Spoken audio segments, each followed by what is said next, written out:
നമസ്കാരം. എല്ലാ കർഷക സുഹൃത്തുക്കൾക്കും സ്വാഗതം. കർഷകനാഥ മാസിക മിക്കവാറും കർഷകരെല്ലാം കണ്ടിട്ടുണ്ടാവും. കർഷകനാഥ മാസികയുടെ 2022 ഡിസംബർ ലക്കത്തിൻ്റെ കവർ പേജായിട്ട് വന്ന സജീവൻ എന്ന് പറയുന്ന കർഷകനെ പരിചയപ്പെടുത്തുന്ന ഒരു വീഡിയോ ആണ് ഇപ്പോൾ ചെയ്യുന്നത്. കൂടുതൽ വിശദാംശങ്ങൾ സംസ്ഥാന പ്രസിഡൻ്റായിട്ടുള്ള സഖാവ് വിജയകുമാർ അവതരിപ്പിക്കും. അതോടൊപ്പം പറയാനുള്ളത്, ഡ്രാഗൺ ഫ്രൂട്ട് എന്ന് പറയുന്ന കൃഷിയെ പരിചയപ്പെടുത്തുന്ന ഒരു വീഡിയോ ആണ് ഇപ്പോൾ ചെയ്യുന്നത്. ആ ലേഖനത്തിൽ അതിനെക്കുറിച്ച് വിശദമായി പറഞ്ഞിരുന്നെങ്കിലും മറ്റു പലരും ഡ്രാഗൺ ഫ്രൂട്ട് ഫലപ്രദമായി വിളയിക്കാൻ കഴിയുന്നില്ല, കായ ഉണ്ടാകുന്നില്ല എന്നൊക്കെ പറഞ്ഞു. അതിനെല്ലാം ഉള്ള പരിഹാരം, പല കൃഷിയും വിജയിക്കുന്നില്ല എന്ന് കർഷകർ പറയുന്ന ഈ സാഹചര്യത്തിൽ ഏറ്റവും നന്നായി വിജയിപ്പിച്ചെടുത്ത കർഷകരെ തേടിയുള്ള ഞങ്ങളുടെ യാത്ര ആരംഭിക്കുകയാണ്. അതിൽ ആദ്യ ലക്കം എന്നുള്ള നിലയിൽ ഈ ഡ്രാഗൺ ഫ്രൂട്ടിനെ പരിചയപ്പെടുത്തുകയാണ്. ഡ്രാഗൺ ഫ്രൂട്ട് കൃഷി വിജയിക്കാത്തത് എന്തുകൊണ്ടാണ്, അല്ലെങ്കിൽ അതിൻ്റെ ഫലപ്രാപ്തി എത്താത്തത് എന്തുകൊണ്ടാണ് എന്നെല്ലാം ഇതിൽ വിശദമായി പറയും. ഒരു കൃഷിയെയും ഒരു കർഷകനെയും പരിചയപ്പെടുത്തുന്നതിന് വേണ്ടിയാണ് ഈ വീഡിയോ ചെയ്യുന്നത്.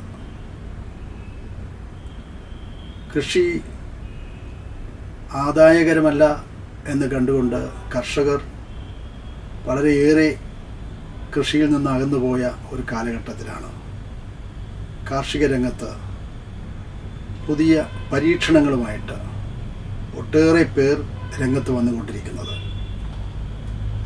അതിൽ നാമമാത്രമായ കൃഷിസ്ഥലം ഉണ്ടെന്ന് പറഞ്ഞാൽ പോലെ സ്വന്തം വീടിൻ്റെ ടെറസിൽ ഒരു ഫലവർഗ കൃഷി ചെയ്തുകൊണ്ട് ഒരു വർഷത്തിൽ 1 ലക്ഷത്തിലധികം രൂപ വരുമാനമുണ്ടാക്കുന്ന ഒരു കർഷകനെയാണ് ഞാനിപ്പോൾ പരിചയപ്പെടുത്താൻ പോകുന്നത്. ഇതിൻ്റെ പരിചയപ്പെടുത്തൽ ആദ്യം നടത്തിയത് 2022 ഡിസംബറിൽ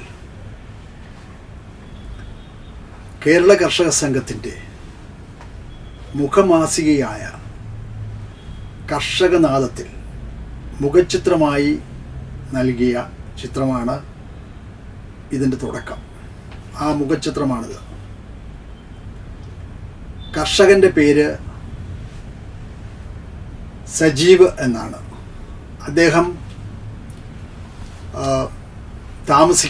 ഇപ്പോൾ താമസിക്കുന്നത് തിരുവനന്തപുരത്ത് വട്ടിയൂർക്കാവിനടുത്താണ്. അദ്ദേഹത്തിന് ഒരു 4 സെൻറ്റ് സ്ഥലത്തുള്ള ഒരു വീട് മാത്രമാണ് ഉള്ളത് ആകെ. ആ വീടിൻ്റെ ടെറസിൽ അദ്ദേഹം പരീക്ഷിച്ച കൃഷിയാണ് ഡ്രാഗൺ ഫ്രൂട്ട്സ് കൃഷി എന്നത്. ഡ്രാഗൺ ഫ്രൂട്ട് കൃഷി എന്ന് പറയുന്നത് വിദേശത്തു നിന്ന് കുടിയേറിയ ഒരു കൃഷിയാണ്. ഇന്ന് കേരളത്തിൽ അത് പരീക്ഷിക്കപ്പെട്ട വലിയ വലിയ വിജയങ്ങൾ കൊയ്തുകൊണ്ടിരിക്കുന്ന ഒരു കൃഷിയാണ്, ഫലവർഗ കൃഷിയാണ് ഡ്രാഗൺ ഫ്രൂട്ട്. ആ ഡ്രാഗൺ ഫ്രൂട്ട് സജീവ് അദ്ദേഹത്തിൻ്റെ വീടിൻ്റെ മുകൾ ഭാഗത്ത് ടെറസിൽ 4 സെൻറ്റ് സ്ഥലമാണ്. ഒരു 2 സെൻറ്റിലായിരിക്കും വാസ്തവത്തിൽ ആ സ്ഥലമുള്ളത്, കൃഷിക്ക് വേണ്ടി ഉപയോഗിക്കാൻ പറ്റിയ സ്ഥലം. ആ സ്ഥലത്താണ് അദ്ദേഹം ഈ കൃഷി ആരംഭിച്ചത്, ഡ്രാഗൺ ഫ്രൂട്ടിൻ്റെ കൃഷി. അദ്ദേഹം അതിനെക്കുറിച്ചൊക്കെ കാര്യങ്ങൾ മനസ്സിലാക്കി പഠിച്ചുകൊണ്ടാണ് അതിലേക്ക് കടന്നു വന്നത്. ഇപ്പോൾ അദ്ദേഹത്തിന് ഒരു വർഷത്തിൽ 1 ലക്ഷത്തിലധികം രൂപയുടെ വരുമാനം ഈ ഒരു കൃഷിയിൽ നിന്ന് മാത്രം നേടാൻ സാധിച്ചു എന്നത് നമുക്ക് കേൾക്കുന്നവർക്ക് അതിശയകരമായി തോന്നും. ഒരതിശയവും വേണ്ട. അത് നമ്മൾ നേരിട്ട് മനസ്സിലാക്കിക്കൊണ്ടാണ് കേരള കർഷക സംഘം എന്ന് പറയുന്ന കേരളത്തിലെ കർഷകരുടെ ഏറ്റവും വലിയ ബഹുജന പ്രസ്ഥാനം ഇത്തരം കാർഷിക പരീക്ഷണങ്ങൾക്ക് മുൻഗണന നൽകുന്നൊരു പ്രസ്ഥാനമാണ്. ഇതേപോലെ ഒരുപാട് കർഷകരുണ്ട്, 100 കണക്കിന് കർഷകർ കൃഷിയോടുള്ള ആത്മാർത്ഥത കൊണ്ടുകൂടിയാണ്. അതിൽ കൂടുതൽ ചെറുപ്പക്കാരുമുണ്ട്.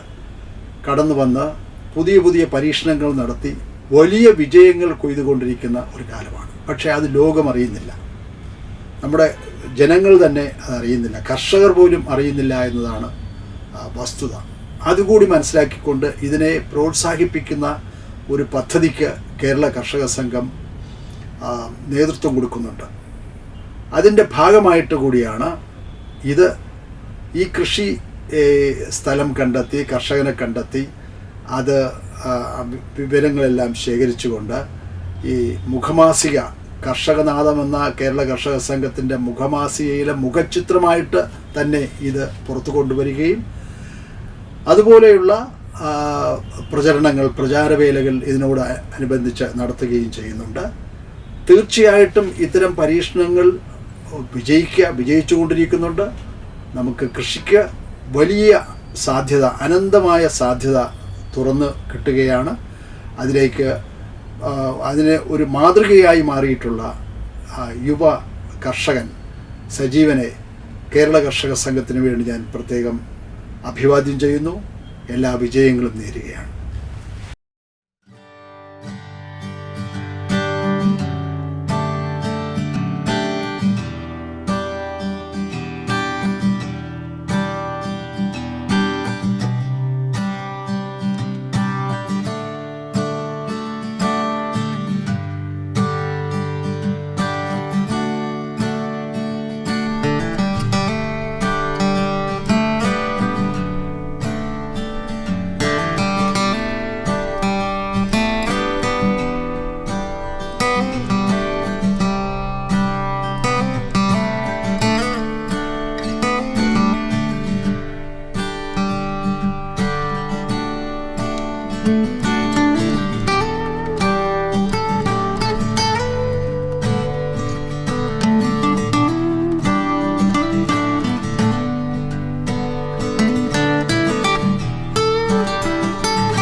സജീവ് അല്ലേ? ശാസ്ത്രമംഗലം ജംഗ്ഷനിലെ പഴ കച്ചവടം. ഓക്കെ. അപ്പൊ ഈ പഴം കച്ചവടത്തിന് വേണ്ടി മാത്രമാണ് ഇവിടെ ഉത്പാദിപ്പിക്കുന്നത്? ഇവിടെ കച്ചവടത്തിന് മാത്രമാണ്. ഡ്രാഗൺ ഫ്രൂട്ട് നമ്മൾ കൊണ്ടുവരുന്നതിന് മുമ്പ് ഇവിടെ ആർക്കെങ്കിലും പരിചിതമായിരുന്നു? ഇല്ല, ഇവിടെ അടുത്ത ഏരിയ കൃഷി ചെയ്ത് നമുക്ക് ആ കൃഷി ഒന്ന് നോക്കിയിട്ട് കാര്യങ്ങൾ സംസാരിക്കാം. ഓക്കെ.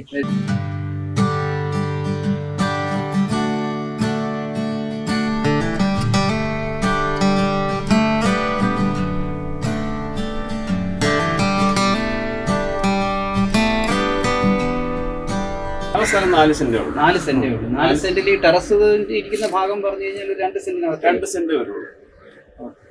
ഈ 2 സെന്റിൽ നിന്നാണ് ഒരു വർഷം 1 ലക്ഷം രൂപ നിങ്ങൾ ഉണ്ടാക്കുന്നത് അല്ലേ? ലാഭം ഉണ്ടാക്കുന്നത്. ഓക്കെ. സാധാരണയിൽ നിന്ന് വ്യത്യസ്തമായിട്ടുള്ള ടെറസ് കൃഷിയാണ് ഇവിടെ കാണുന്നത്. സാധാരണ എല്ലാം ചാക്കിനകത്തും ഗ്രോ ബാഗിലും ഒക്കെയാണ് വെച്ചിരിക്കുന്നത്. പക്ഷെ ഇവിടുത്തെ ഒരു പ്രത്യേകത ഇത്തരത്തിലുള്ള പോളിത്തീൻ ടിന്നാണ് അല്ലെ? കുടിവെള്ളത്തിന്റെ ടിന്നാണ് ലക്കി അല്ലെ? ടാങ്ക് വെച്ചിട്ടാണ് നിങ്ങൾ ചെയ്തിട്ടുള്ളത്. ടാങ്ക് തലകീഴായിട്ട് വെച്ച് അതിന്റെ അടിയിൽ പൈപ്പ് കണക്ട് ചെയ്ത്, അപ്പം ഈ ടെറസുമായിട്ട് ടച്ച് ചെയ്യുന്നില്ല. നമുക്ക് ഈ നമ്മൾ എത്ര വളം ഒഴിച്ചാലും ഈ വളം നമ്മൾ ബാലൻസ് അടിയിട്ട് താഴെ പോയി ടെറസ് വൃത്തികേടാവില്ല. ടെറസിൽ വേറെ പ്രശ്നങ്ങളൊന്നും ഉണ്ടാവില്ല.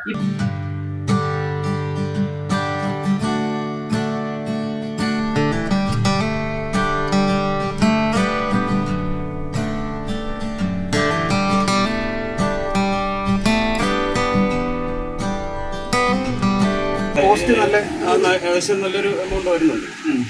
ഒരു തവണ ചെയ്താൽ മതി. ഒരു തവണ ചെയ്താൽ നമുക്കൊരു 10 വർഷത്തേക്ക് ഒന്നും ചെയ്യണ്ട. ഇതിന്റെ പ്രത്യേകത എന്ന് പറഞ്ഞാൽ ഇത് 10 അല്ലെങ്കിൽ 20 വർഷം കഴിഞ്ഞാൽ ഈ ബോട്ടിൽ പോകില്ല.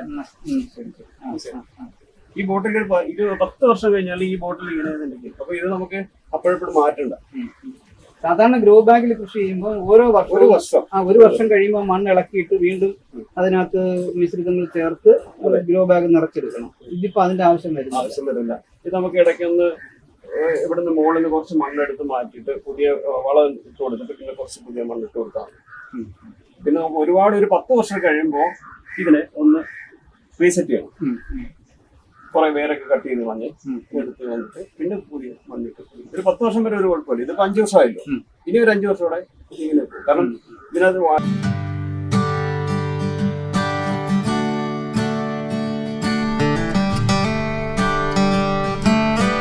എന്ന് പറയുമ്പോൾ എന്തൊക്കെ വളങ്ങളാണ്? ശരിക്കും ജൈവവളമാണ്. ഇതുപോലെ ഞാൻ രസകളിപ്പഴവും ശർക്കരയും കൂടെ കലക്കി വെച്ചിരിക്കുകയാണ്. രസകളിപ്പഴം ശർക്കരയും കൂടെ കലക്കി മിക്സ് ചെയ്ത് വെച്ചു. ഈ വളം ആഴ്ചയിൽ ഒരിക്കൽ ഡയലൂട്ട് ചെയ്ത് വെച്ചു. പിന്നെ എല്ലുപൊടിയും പിണ്ണാക്ക് അതുപോലെ ചാണകം ഇതെല്ലാം കൂടെ കലക്കി അതിനകത്ത് ഡ്രമ്മിൽ വെച്ചിരിക്കും. അത് ആഴ്ചയിൽ ഒരു പ്രാവശ്യം. അപ്പൊ 2 പ്രാവശ്യമായിട്ട് ഈ 2 വളം മാറി മാറി ഒഴിച്ചു കൊടുക്കും. വേറെ രാസവളം ഇല്ല, രാസവളം. പിന്നെ ഞാൻ വളർത്തുന്ന മീൻ കുളത്തിൽ നിന്നുള്ള അതിന്റെ വേസ്റ്റ് ഉണ്ട്. ആ വെള്ളം ഇതിനാണ് ഉപയോഗിക്കുന്നത്. അതിൽ ധാരാളം അമോണിയ ഉണ്ടല്ലോ. അതെ.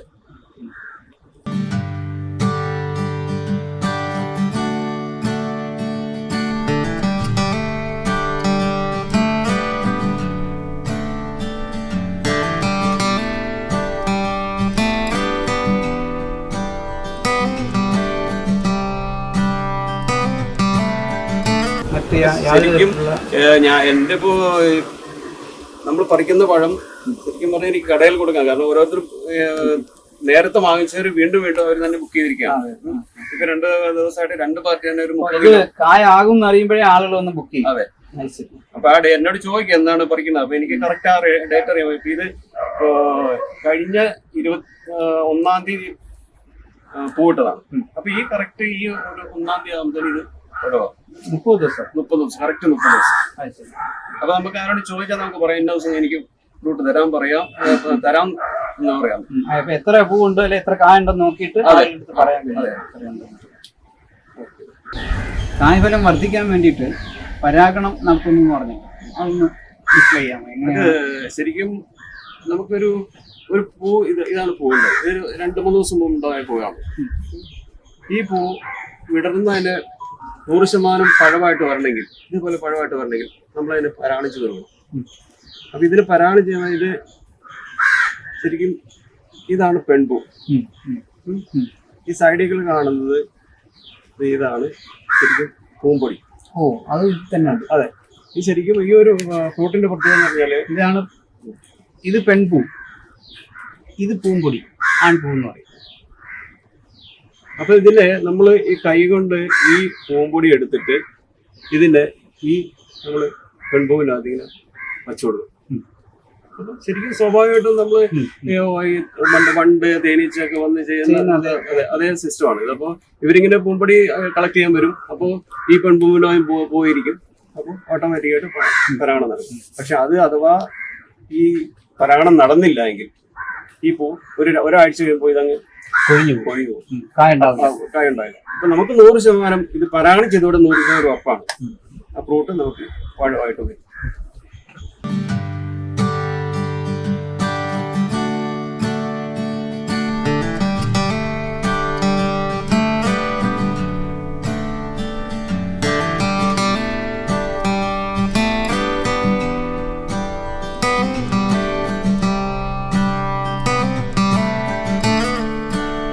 സജീവ് എത്ര വർഷമായെന്ന് പറഞ്ഞാൽ ഇവിടെ വന്നിട്ട് 30 വർഷം. ഇവിടെ 30 വർഷമായി. ഈ 30 വർഷവും ഈ പഴക്കച്ചവടം ഉണ്ടായിരുന്നു അല്ലേ? ഫ്രൂട്ട്സിന്റെ കച്ചവടം ഉണ്ടായിരുന്നു. ഇവിടെ വീട് വെച്ച് താമസമായിട്ട് ഇവിടെ വന്നിട്ട് ഒരു 15 വർഷമായി. 15 വർഷം.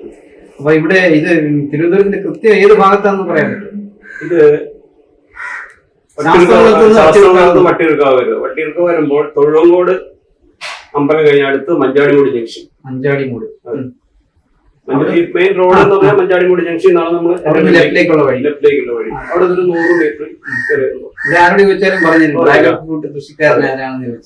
KRW 16B ആണ് അസോസിയേഷൻ നമ്പർ. അസോസിയേഷൻ എല്ലാവരും ഇവിടെ വന്ന് പഴങ്ങൾ വാങ്ങുന്നുണ്ട്. അത്യാവശ്യം കുറച്ചുപേരൊക്കെ വരുന്നു. പലരും കൃഷി ആരംഭിച്ചു. അതെ, പലരും കൃഷി ആരംഭിച്ച്. ഇതാണ് ഏറ്റവും നന്നായിട്ട് പഴുത്തെന്ന് പറയാം. അതെ, ഏറ്റവും നന്നായിട്ട് പഴുത്തെന്ന് പറയുമ്പോ നല്ല ചോപ്പ് കളർ വരും. അതുപോലെ പഴുത്ത് ഒന്ന് പഴുപ്പ് തുടങ്ങുന്ന അത് ഏകദേശം പഴമായത് 1 ദിവസം കഴിഞ്ഞാൽ അത് പഴുത്ത് പൊട്ടുന്നത്. പിന്നെ ഇത് ഇങ്ങനെ വെടിഞ്ഞു വരുമ്പോഴാണ് അതിന്റെ പൂർണ്ണ വളർച്ച. ഇതിപ്പോ ഇതെല്ലാം ചുവന്ന സൈസ് തന്നെയാണ്. എല്ലാം ചുവപ്പാണ്. ഇത് നല്ല മജന്ത. നല്ല അതന്നെ നല്ല മജന്ത. പഴുത്ത് കഴിഞ്ഞു കഴിഞ്ഞാൽ പിന്നെ അധികം ദിവസം നിൽക്കില്ല. പൊട്ടാൻ തുടങ്ങി. ഇത് പൊട്ടി ഒരു ദിവസം പറിക്കാൻ താമസിച്ചത് പൊട്ടി വിടർന്നു വരും.